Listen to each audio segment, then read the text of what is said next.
Hello student. Now in this lecture we are going to start the new chapter, that is anatomy of flowering plants. All we know that flowering plant is another name of angiosperm, which are highly developed and most advanced group of plant. In angiosperm, the main plant body consisting on three vegetative organ: root, stem, and leaves. Root is underground organ, but stem and leaf are the aerial organ. Anatomy means the internal organization of the plant body. Internal structure भी कह सकते हैं, internal organisation भी कह सकते हैं. How plant is made up internally. Every multicellular organism is made up of a basic unit of life which is called as cell.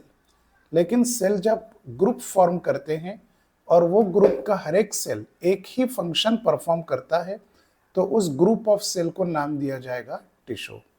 Cell से higher level organisation tissue होती है. तो टिश्यू का एक बेसिक डेफिनेशन इस chapter में जो बार बार आएगा वो हमको याद रखना है कि tissue is made up of multiple cell, that is group of cells. Group में सभी सेल कॉमन फंक्शन परफॉर्म करना जरूरी है. यानी अगर एक सेल फोटोसिंथेसिस परफॉर्म करे तो सबके सब फोटोसिंथेसिस ही परफॉर्म करेंगे. एग्जाम्पल, ये सेल का ग्रुप है. पहला सेल फोटोसिंथेसिस, दूसरा भी, तीसरा भी फोटोसिंथेसिस. लेकिन मान लीजिए अगर चौथा सेल रेस्पिरेशन परफॉर्म करता है तो ये चौथा सेल अलग टिश्यू का मेंबर रहेगा, ये तीन सेल अलग टिश्यू के मेंबर रहेंगे. और तीसरी शर्त ये है कि ग्रुप में जितने सेल हैं सभी का मदर सेल एक ही होना चाहिए, यानी सभी सेल एक ही सेल से डेवलप होना चाहिए. So this group of cell must have the common origin. So this is the basic definition of the tissue. Now in angiospermic plant, tissues are mainly classified into two categories. The first category is meristematic tissue. These are the dividing cell. ये cell हमेशा mitosis perform करते जाएंगे और नए daughter cell produce करते जाएंगे. Second type of tissue in the plant are permanent cell. Permanent cell वो होते हैं जो डिवाइडिंग एबिलिटी को लॉस्ट कर देते हैं. अब एंजियोस्पर्मिक प्लांट में जो मेरिस्टेमेटिक सेल्स हैं इनका काम होता है प्लांट को ग्रो करता जाना. Growth is a function of meristematic tissue. Now plant having two type of growth. Number one is primary growth. Primary growth के लिए जो मेरिस्टेम रिस्पॉन्सिबल हैं उन्हें कहा जाएगा primary meristem. Another type of growth is secondary growth. This secondary growth occur only in gymnosperm and dicot due to presence of cambium. Cambium के बारे में हम आगे पढ़ने वाले हैं. Primary growth means increase in height. Plant की अगर लेंथ बढ़ती है अपवर्ड डायरेक्शन में भी और रूट के थ्रू डाउनवर्ड डायरेक्शन में भी, तो this increase in length is called as primary growth. Primary growth के लिए प्राइमरी मेरिस्टेम रिस्पॉन्सिबल है. अब प्राइमरी मेरिस्टेम में भी दो टाइप्स हैं. First type is apical meristem and second type is intercalary meristem. Apical meristem जो अपाइसिस में प्रेजेंट होते हैं. अपेक्स का मतलब होता है एंड पोर्शन. स्टेम के टॉपमोस्ट पोर्शन में जो मेरिस्टेमेटिक सेल होते हैं उन्हें कहा जाएगा शूट अपेक्स, यानी शूट अपाइकल मेरिस्टेम. और जो मेरिस्टेमेटिक सेल रूट अपेक्स में होते हैं जस्ट रूट कैप के पीछे, उन मेरिस्टेमेटिक सेल को कहा जाएगा root apical meristematic cell. Secondary meristem are also called as lateral meristem, क्योंकि ये रूट और स्टेम के सेंट्रल एक्सिस में नहीं होते हैं, सेंट्रल एक्सिस के जस्ट बाहर होते हैं पेरीफेरी में, इसीलिए उनको लेटरल मेरिस्टेम भी कहा गया और उनको सिलेंड्रिकल मेरिस्टेम भी कह सकते हैं. सेकेंडरी मेरिस्टेम का फंक्शन है सेकेंडरी ग्रोथ. सेकेंडरी ग्रोथ का मतलब increase in diameter. And point to be noted, This secondary growth occur only in gymnosperm and dicot. Secondary meristem और लेटरल मेरिस्टेम को एक और नाम दिया गया and that is very important name, that is cambium.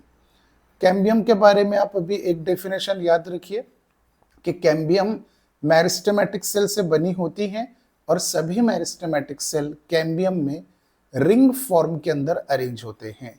तो simply cambium is a ring of meristematic cells और meristematic tissue. फिर कैम्बियम में भी दो टाइप्स हैं। अगर कैम्बियम की रिंग जाइलम फ्लोएम यानी वस्कुलर बंडल से होकर गुजरती हैं तो उस कैम्बियम को नाम दिया जाएगा वस्कुलर कैम्बियम। वस्कुलर कैम्बियम को एक और नाम दिया जाएगा fascicular cambium, because vascular tissue are also called as fascicle. Another type of cambium ring is passing through the cortex. It is known as cork cambium.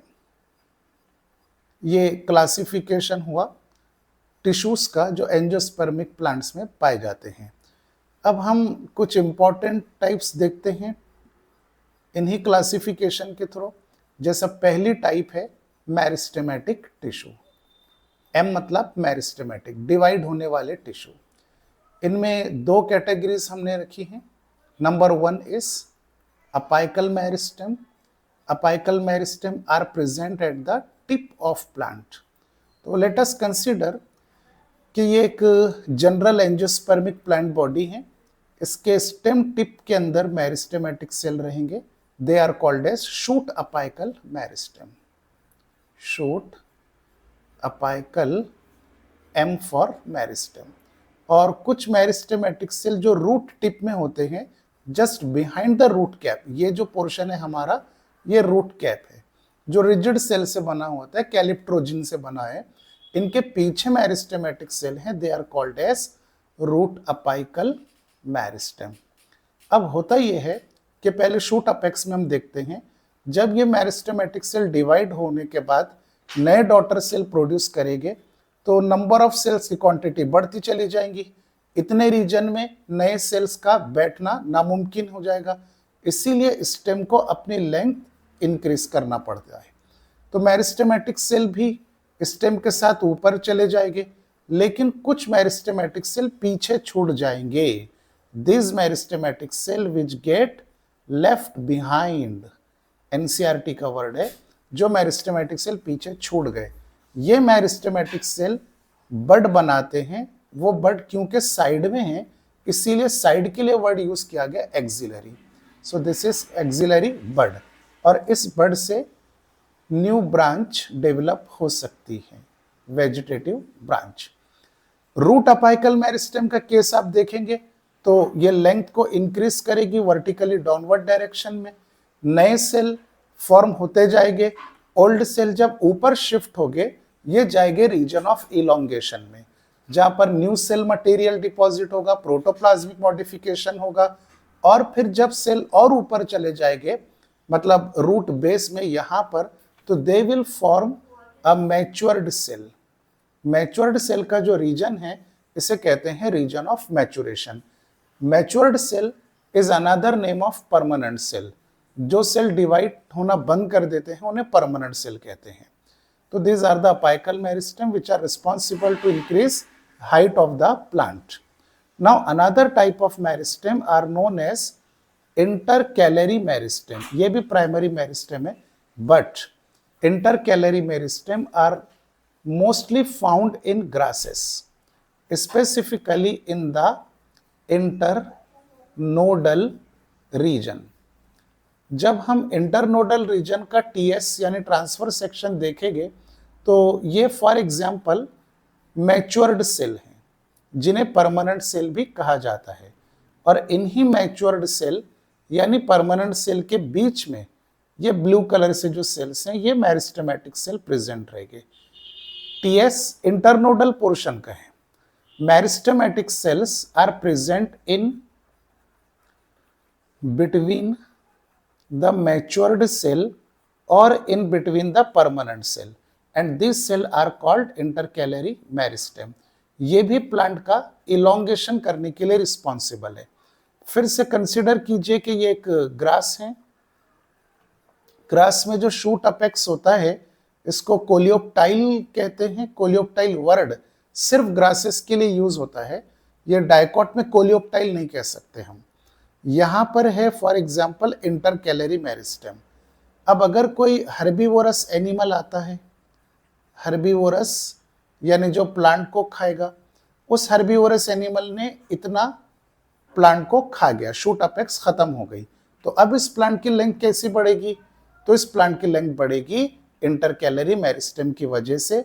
Intercalary meristem are responsible for regeneration of cut apex, regeneration of stem apex, which is also called as coleoptile, but in case of monocot only. Now the another type of meristem are called as secondary meristem. previous slide पर हम एक बार चलते हैं classification observe करने के लिए। तो ये है हमारा classification. Tissue are of two type, meristematic tissue and permanent tissue. अभी हम चल रहे हैं मेरिस्टेमेटिक टिश्यू में डिवाइड होने वाले सेल्स जो ग्रोथ के लिए रिस्पॉन्सिबल है, primary growth as well as secondary growth. अभी प्राइमरी ग्रोथ के लिए अपाइकल मेरिस्टेम हमने डिस्कस किया, शूट अपाइकल मेरिस्टेम जो स्टेम अपेक्स की लेंथ को इंक्रीज करते हैं, और रूट अपाइकल मेरिस्टेम जो वर्टिकली डाउनवर्ड रूट की लेंथ को बढ़ाएंगे। Intercalary meristem which are found in some grasses and they are responsible for increase in length of the plant. तो इतना जो पोर्शन है हमारा ये कंप्लीट हुआ। अब हम चलते हैं डायरेक्टली सेकेंडरी मेरिस्टेम की तरफ। सेकेंडरी मेरिस्टेम को हमने डिफाइन किया कि they are ring shaped structure. Next slide पर ले लेंगे। तो these are suppose secondary meristem. Secondary meristem form ring, और रिंग में सभी सेल कैसे हैं? मेरिस्टेमेटिक सेल्स हैं। Secondary meristem are also called lateral meristem. इनका जो शेप है या जो डिस्ट्रीब्यूशन है वो सिलेंड्रिकल शेप में होता है, तो इनको सिलेंड्रिकल मेरिस्टेम भी कहते हैं। और इनका जो प्रीवियस स्लाइड में हमने एक नाम दिया वो है कैम्बियम। बहुत सारे स्टूडेंट्स कैम्बियम में कंफ्यूज होते हैं कि भाई कैम्बियम क्या है।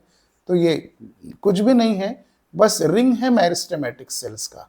फॉर एग्जाम्पल ये सब डिवाइड होने वाले सेल्स हैं लेकिन अरेंजमेंट रिंग में है। And this cambium is found in gymnosperm as well as in dicot. Monocot और टेरिडोफाइटा में कैम्बियम नहीं पाई जाती है। Cambium is responsible for secondary growth in the plant. And what is secondary growth? Secondary growth means increase in diameter or increase in girth. Diameter is also called as girth. अच्छा, diameter या गर्थ कुछ भी बोल दो दोनों में से, ये इंक्रीज सिर्फ स्टेम और रूट में होगा। लीफ में सेकेंडरी ग्रोथ कभी भी नहीं होगी क्योंकि लीफ में कैम्बियम नहीं होती है। तो यहाँ पे हम मेंशन कर देते हैं इस पॉइंट को कि no secondary growth takes place और occur in leaf because leaf did not show the presence of cambium. अब जो कैम्बियम है मतलब रिंग ऑफ मेरिस्टेमेटिक सेल, ये दो तरह की कैम्बियम है। देखिए, एक लार्जर रिंग है, ये जो अभी हम ड्रॉ कर रहे हैं दिस वन, इसका सरकमफ्रेंस भी बड़ा है। और स्मॉल रिंग, जो स्मॉल रिंग है ये पास होती है वस्कुलर बंडल के दरमियान से, therefore it is called as vascular cambium. This ring is called as vascular cambium or it is also called as fascicular cambium। लेकिन जो बड़ी रिंग है ये कॉर्टिकल रीजन से गुजरी और कॉर्टिकल रीजन से पास हुई, तो this larger ring of meristematic cell is called as cork cambium. ये दोनों भी कैम्बियम के मेरिस्टेमेटिक सेल जब डिवाइड हो गए तो सेकेंडरी सेल को प्रोड्यूस करेंगे जिनकी मदद से नई रिंग्स फॉर्म होगी। नई रिंग्स फॉर्म होगी तो जाहिर सी बात है कि डायमीटर इंक्रीज होगा, and increase in diameter is called as secondary growth. तो this is basic information about the cambium, more detail हम आगे डिस्कस करेंगे। फिर से एक मर्तबा क्लासिफिकेशन के फ्लो चार्ट की तरफ चलते हैं। तो हमने क्लासिफिकेशन में एक तरफ मेरिस्टेम और दूसरी तरफ परमानेंट टिश्यू डिस्कस किया। तो now we are going to describe quite detail about the permanent tissue. Okay, just a minute.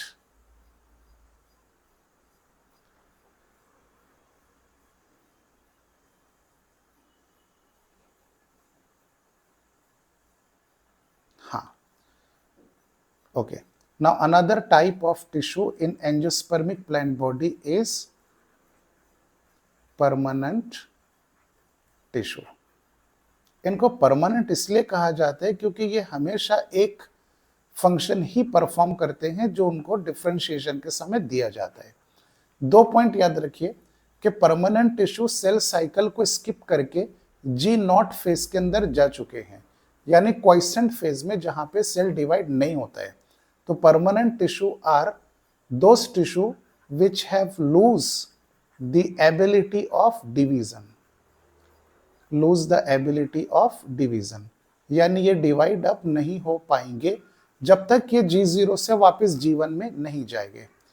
Next thing, अब ये सेल डिवाइड नहीं होने वाले हैं तो इनको एक परमानेंट फंक्शन दिया जाता है, एक फिक्स फंक्शन दे दिया जाता है कि भाई ये फंक्शन आप तुमको हमेशा परफॉर्म करना पड़ेगा। वो फंक्शन प्रोटेक्शन भी होता है कि भाई सेल एपिडर्मिस का पार्ट बन गया तो अब उसको प्रोटेक्शन करना है इनर लेयर्स का या इनर टिश्यू का। वाटर कंडक्शन के लिए जाइलेम का एक आधा सेल बन जाएगा, ट्रैकीड, वेसल, फाइबर या फिर जाइलेम पैरेन्काइमा, या फिर फ्लोएम टिश्यू का एक आधा एलिमेंट बन सकता, या फिर कॉर्टेक्स या फिर फोटोसिंथेसिस, कोई भी एक, लेकिन वो वही फंक्शन को हमेशा परफॉर्म करेगा जो उसको अलॉट कर दिया गया। ठीक है, परमानेंट टिश्यू एंजियोस्पर्मिक प्लांट में फिर से 2 कैटेगरीज में डिवाइड किए गए हैं और ये डिवीजन हमारे लिए बहुत ज्यादा इंपॉर्टेंट है। The first type of permanent tissue is known as simple permanent tissue, PT यानी permanent tissue, and second is complex permanent tissue. Simple permanent tissue, अब टिश्यू है मतलब ग्रुप ऑफ सेल है, ग्रुप में सभी सेल्स अगर structurally एक दूसरे से आइडेंटिकल हैं तब उन्हें कहा जाएगा सिंपल परमानेंट टिश्यू। तो simple permanent tissue are structurally similar और structurally identical to each other. लेकिन कॉम्प्लेक्स परमानेंट टिश्यू में ऐसा नहीं होता है। फॉर एग्जाम्पल, ये एक सेल है कॉम्प्लेक्स परमानेंट टिश्यू में, ग्रुप में से एक सेल, ये ग्रुप का फॉर एग्जाम्पल दूसरा सेल है, ये तीसरा सेल है। तो आप देखेंगे कि ग्रुप में 3 सेल हैं, ये 3 से ज़्यादा भी हो सकते हैं, 3 से ज़्यादा ही होते हैं, लेकिन ये सब के सब सेल जो हैं स्ट्रक्चरली एक दूसरे से आइडेंटिकल नहीं है। तो in complex permanent tissue the cells are structurally dissimilar और अनआइडेंटिकल भी कह सकते हैं आप, dissimilar to each other. These are the definition of simple permanent tissue and complex permanent tissue. Now simple permanent tissue में फिर से 3 टाइप के टिश्यूज हैं। Number 1 is parenchyma, is most common type of tissue. Second is collenchyma and third is sclerenchyma. आपको इनके नाम बार बार revise करना पड़ेगा, लिख करके देखना पड़ेगा, तभी ये नाम आपको इजीली याद हो जाएंगे। पैरेन्काइमा, कोलेनकाइमा और स्क्लेरेन्काइमा, इन तीनों में से पैरेन्काइमा और कोलेनकाइमा दोनों भी लिविंग सिंपल परमानेंट टिश्यू कहलाते हैं, लेकिन स्क्लेरेन्काइमा जो है ये डेड सिंपल परमानेंट टिश्यू हैं। अब टिश्यूज में लिविंग किसे कहेंगे और डेथ किसे कहेंगे ये हम डिस्कस करेंगे। लिविंग सेल की 2 कंडीशंस होती हैं। नंबर 1, एक तो इसके पास में रहेगी primary cell wall, primary cell wall. ये प्राइमरी सेल वॉल सेल्यूलोजिक होती हैं, यानी सेल्यूलोज से बनी हुई रहेगी, और थिन सेल वॉल रहेगी, मतलब पतली रहेगी। Second characteristic is living cell ऐसा सेल होता है जिसके पास अपना साइटोप्लाज्म प्रेजेंट होता है। ऑर्गेनेल्स रह भी सकते हैं, एक आध ऑर्गेनेल नहीं भी रह सकता है, इसलिए हमने यहाँ प्रोटोप्लाज्म ना लिखते हुए साइटोप्लाज्म मेंशन किया। तो लिविंग सेल की दो कंडीशंस हैं। इसी तरह अपोजिट कंडीशन रहेगी डेड सेल में। ऐसा सेल जिसके पास में है सेकेंडरी सेल वॉल, ये डेथ सेल वॉल होती हैं, इसका थिकनेस ज्यादा होता है, and this cell wall is made up of lignocellulosic material, lignocellulosic cell wall. ये cell wall mechanical support provide करती है, स्ट्रेंथ प्रोवाइड करती है। और second thing is no cytoplasm is present, cytoplasm पूरी तरह से किल हो जाता है स्क्लेरेनकाइमा में, इसीलिए उसे डेथ कहते हैं। अब इन तीनों कैटेगरीज यानी पैरेनकाइमा, कोलेनकाइमा, स्क्लेरेनकाइमा को हम थोड़ी थोड़ी इनकी प्रॉपर्टी डिस्कस कर लेते हैं, क्योंकि जो नया हमारा सिलेबस है उस सिलेबस के अकॉर्डिंग पैरेनकाइमा, कोलेनकाइमा, स्क्लेरेनकाइमा की डिटेल्स तो नहीं है, बट हमको उनके कुछ कैरेक्टरिस्टिक्स याद कर लेना चाहिए। जस्ट अ मिनट, ये पेज सेट कर लेते हैं पहले। Colour black. तो let us discuss about some basic characters of parenchyma. Okay, point number 1, it is living simple permanent tissue. Point number 2 is parenchyma form. ये बहुत इंपॉर्टेंट पॉइंट है। parenchyma form major part और major portion of an organ, चाहे root हो, stem हो या leaf हो, तीनों वेजिटेटिव ऑर्गन में सबसे ज्यादा संख्या जो होती है वो पैरेनकाइमा टिश्यू की होती है। पैरेनकाइमा सेल के 3 फंक्शंस याद रखना है आपको। सिंथेसिस ऑफ बायोमोलिक्यूल्स, स्टोरेज, अपने अंदर स्टोर भी करते हैं, एंड सिक्रीशन। तीनों एस से आ रहे हैं तो नाम याद रखने में इजी जाएगा। Synthesis, storage and secretion are the function of parenchymas cell. Parenchymas cell may be arranged loosely और कॉम्पैक्टली। इनके दरमियान इंटरसेल्यूलर स्पेस हो भी सकती हैं और इंटरसेल्यूलर स्पेस नहीं भी हो सकती है। ठीक है, जैसा कि हम अगर एग्जाम्पल के तौर पे टीएस ड्रॉ करें रूट का, तो सबसे आउटर मोस्ट लेयर जो है ये है एपिडर्मिस, जो पैरेनकाइमा सेल से बनी है। ये सब के सब सेल पैरेनकाइमा है। इसके जस्ट नीचे होता है कॉर्टेक्स रीजन। ये राउंडेड सेल भी पैरेनकाइमा है, लेकिन रीजन है कॉर्टेक्स। तो देखिए सभी पैरेनकाइमा है। येलो सेल का एक ग्रुप है, मतलब ये एक टिश्यू है जिसका नाम है एपिडर्मिस। सेल्स कॉम्पैक्टली अरेंज्ड है without intercellular spaces, and the second region is called as cortex. Again the cell are parenchyma, but they are loosely arranged with abundant intercellular spaces. Now second type of tissue, simple permanent tissue, is known as collenchyma. Collenchyma की property आपको याद रखना है कि इनके पास जो cell wall होती हैं वो कंपैरेटिव टू द पैरेनकाइमा थोड़ी थिक होती है। दे हैविंग थिक CW यानी कि cell wall, and these cell have no intercellular spaces. ये compactly arrange होते हैं।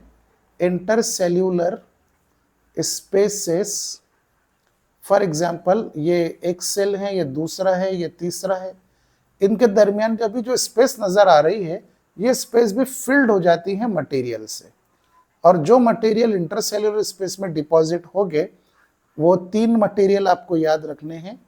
intercellular spaces are filled by cellulose होना चाहिए। intercellular spaces are filled by cellulose, pectin। intercellular space में एक हेमी सेल्यूलोज नाम का मटेरियल भी डिपॉजिट होता है। तो इंटरसेलुलर स्पेस अब बाकी नहीं रही, तो cells are compactly arrange and the most important thing is the location. This collenchyma cell are often found in the hypodermis. Hypodermis सिर्फ स्टेम के पास होती है, चाहे मोनोकॉट का प्लांट हो या डाइकॉट प्लांट हो, दोनों प्लांट्स में hypodermis only found in the stem. अब जो मोनोकॉट का हाइपोडर्मिस है वो स्क्लेरेनकाइमा टिश्यू से बना है, लेकिन hypodermis of dicot stem is made up of collenchyma. Collenchyma are also found in the petiole of the leaf.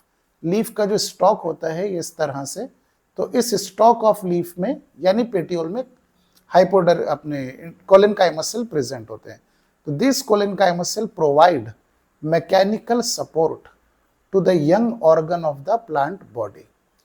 Collenchyma cell अगर हाइपोडर्मिस में है तो इनमें क्लोरोप्लास्ट भी प्रेजेंट होता है। This cell often contain chloroplast and they can perform photosynthesis. इनका main function है mechanical support, but in the young organ, ये याद रखना है, and they often contain chloroplast to perform photosynthesis. Third type in the simple permanent tissue is called sclerenchyma. Sclerenchyma cells are dead cell. हमने पहले देखा कि इनमें न्यूक्लियस और साइटोप्लाज्म प्रेजेंट ना होने की वजह से को हमने डेड सेल नाम दिया। तो थर्ड कैटेगरी इज स्क्लेरेनकाइमा।